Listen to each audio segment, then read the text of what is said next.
fourth graders. Today for Bible class, we're going to move ahead to lesson 29 and start learning about this man named Saul. The rest of the year, we're going to be talking about Saul and the impact that he had on the early church. After Christ died, Saul came into the picture here, and he starts out as a very wicked man. He's a persecutor. Persecution means he's mistreating people because of their faith. So to start out with on this page, we're going to have some vocabulary for you to write down. Let me scroll down here so you can see it all. Okay, if you'll please pause the video and copy down all these words because they are very important for you to understand. We've got a martyr, someone who dies rather than give up his faith. Gnash, to grind together. Like when you're grinding your teeth, gnash. Someone who's mad would make that face. Persecute, to harass, often because of differences in religion. Malice, having the desire to harm another. Guile, dealing with others with lies and deceit. Hypocrisy, pretending to be something you are not. And envy, desire to have something that belongs to another.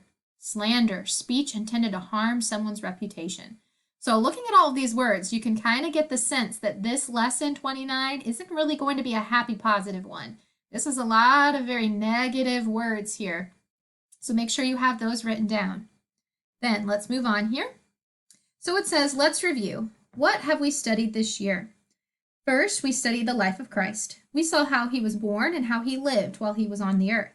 We studied about the purpose of his miracles. We studied his parables. We understood that his purpose for coming to the earth was to die on the cross in our place.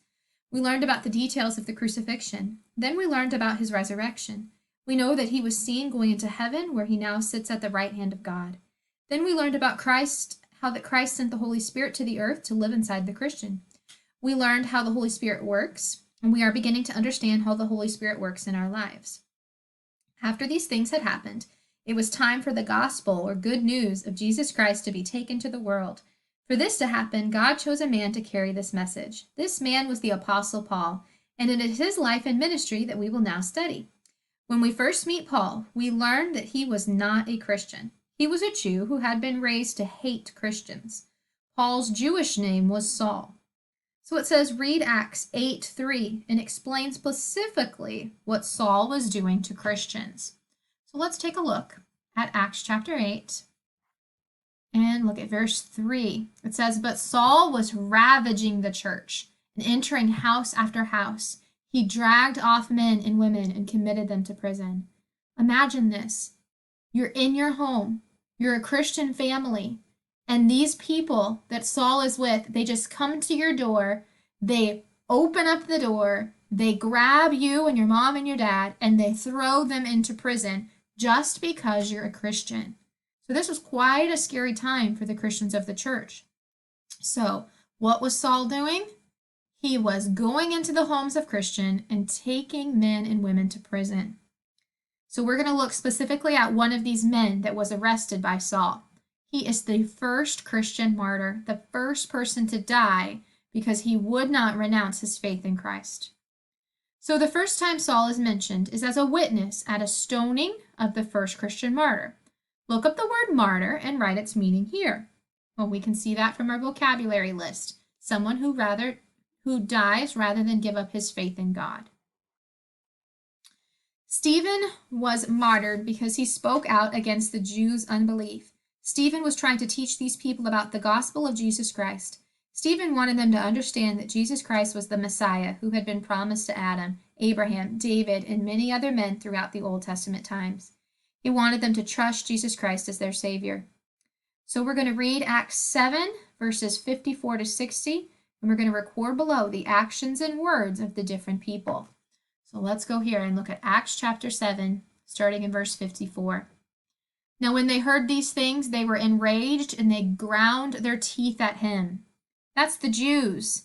They gnashed their teeth at Stephen. Verse 55. But he, full of the Holy Spirit, gazed into heaven and saw the glory of God, and Jesus standing at the right hand of God.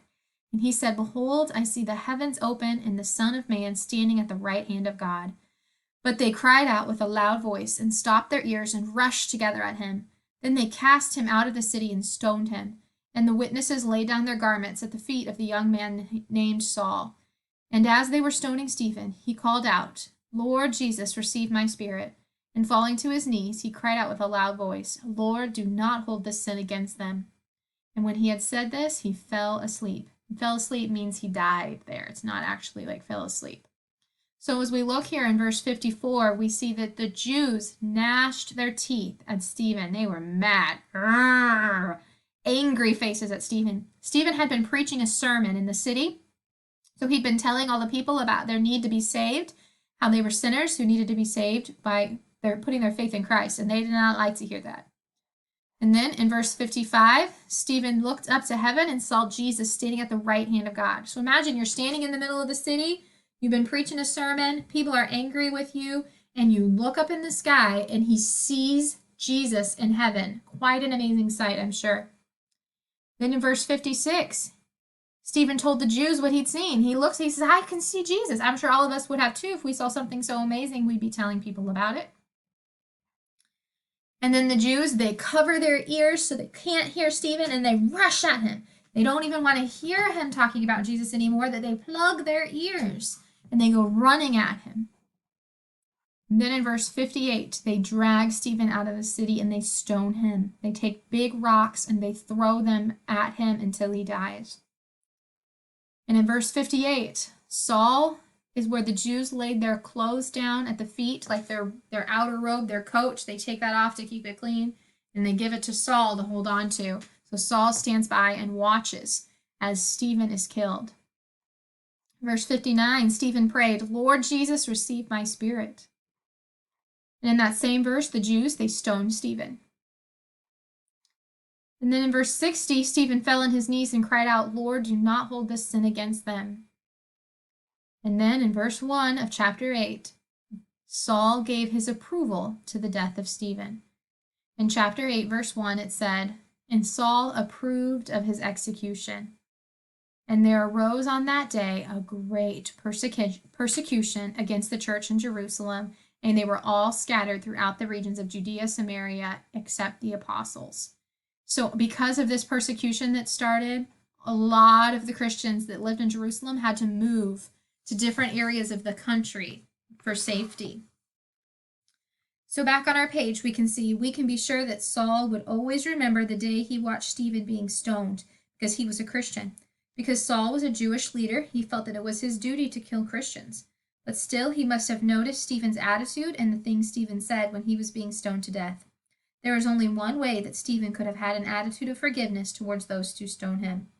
This reason is found in Acts 7:55, where it says that Stephen was full of the Holy Spirit. Jesus Christ gives us the same example when he was on the cross, and it is the Holy Spirit of God living in us that can give us the same peace in our hearts that Jesus had. This is why Stephen was able to have peace during his tribulation.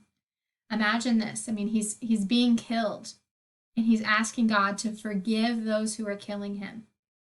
We don't even want people to forgive someone who says something mean to us. So this is truly the peace of God. This is the Holy Spirit working through Stephen's life.